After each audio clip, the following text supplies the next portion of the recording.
अनुसंधान संगठन आज PSLV C-34 रॉकेट के जरिए 17 विदेशी उपग्रह सहित रिकॉर्ड 20 उपग्रहों का ऐतिहासिक प्रक्षेपण कर रहा है। बहुउपयोगी प्रक्षेपण यान भारत के कार्टोसैट 2 श्रृंखला के उपग्रह को प्राथमिक उपग्रह के तौर पर प्रक्षेपित करेगा और इसके अलावा 19 अन्य सूक्ष्म और नैनो उपग्रहों को भी अंतरिक्ष में ले जाया जाएगा। ये उपग्रह आज सुबह 9:36 पर श्रीहरिकोटा स्थित सतीश धवन अंतरिक्ष केंद्र के दूसरे प्रक्षेपण स्थल से छोड़े जाएंगे। सोमवार को शुरू हुई 48 घंटे की उल्टी गिनती सुचारू रूप से इस वक्त जारी है और ज्यादा जानकारी के लिए श्रीहरिकोटा से जुड़ रहे हैं हमारे संवाददाता फिलिप मैथ्यू। फिलिप, सोमवार सुबह जो उल्टी गिनती शुरू हुई वो इस वक्त भी जारी है। मान सकते हैं कि एक बड़ी उपलब्धि आज होने वाली है इसरो के नाम? Well, absolutely, Mamta. In fact, as you just mentioned, ISRO is sending up 20 satellites on a single rocket. This is a record as far as ISRO is concerned.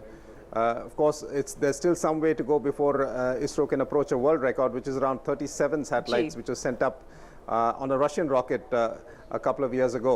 But nevertheless, this is another major step forward as far as ISRO is concerned, because not only does it re-establish ISRO's status as a as a service provider for commercial launches, but it also ensures that ISRO can master the technology, the complex technology of launching various satellites into different orbits. Now, this is a technology that not many countries have mastered, and India is one of the few countries which has carried out these kind of complex maneuvers. So clearly, it's a major day for ISRO.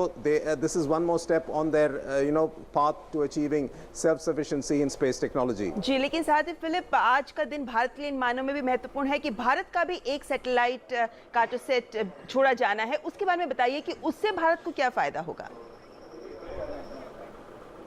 Well, Cartosat is essentially an Earth observation satellite.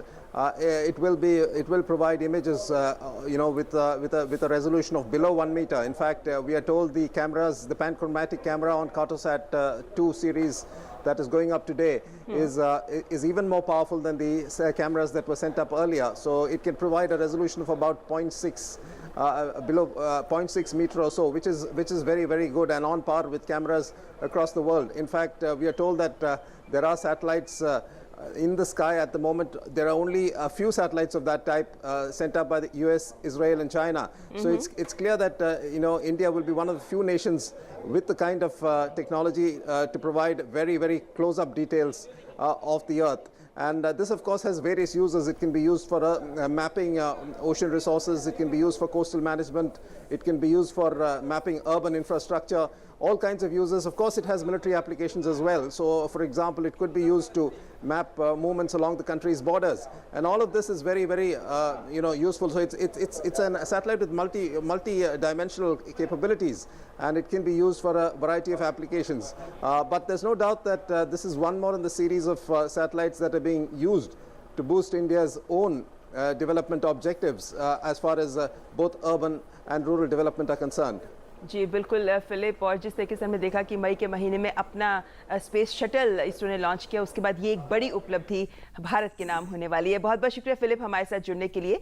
तो अपने दर्शकों को हम बता दें कि हमारे संवाददाता हमें ये बता रहे थे कि 20 जो सैटेलाइट छोड़े जा रहे हैं उनको छोड़ने के साथ ही भारत एक नया रिकॉर्ड बना रहा है, क्योंकि 2008 में भारत ने 10 सैटेलाइट इकट्ठे छोड़े थे, लेकिन जो विश्व रिकॉर्ड बना हुआ है वो रूस के नाम है, जिसने 37 सैटेलाइट्स एक साथ छोड़े थे। लेकिन साथ ही उन्होंने बताया है कि आज जो 20 सैटेलाइट छोड़े जाने हैं उनमें से भारत का भी एक सैटेलाइट है और 17 अन्य देशों के सैटेलाइट हैं। 2 अन्य सैटेलाइट वो भी भारत के हैं, लेकिन वो शिक्षण संस्थानों के हैं। लेकिन जो एक अहम सैटेलाइट छोड़ा जाना है भारत का, कार्टोसैट 2, वो बहुत महत्वपूर्ण है इन मायनों में कि उससे मानचित्रण में बहुत सुविधा हो जाएगी। और ये भी कह रहे हैं कि 1 मीटर से भी कम तक वो इतनी सूक्ष्म तक वो देख सकता है सैटेलाइट, और उससे आप तमाम तरीके की जो मानचित्रण करेंगे उससे आपको अपने जंगलों का और तमाम जो भौतिक चीज़ें हैं उनके बारे में पता चलेगा। सीमा पर भी निगरानी करने में उससे सहयोग मिलेगा और बहुत सारे अन्य मायने हैं जिनमें ये बहुत हमारे देश के लिए फ़ायदेमंद हो सकता है। और सिर्फ 3 ही देश ऐसे हैं विश्व में जिनके पास ये तकनीक है, और भारत के पास भी तकनीक आ रही है। तो भारत लगातार अंतरिक्ष में हम कह सकते हैं कि आगे की ओर बढ़ रहा है।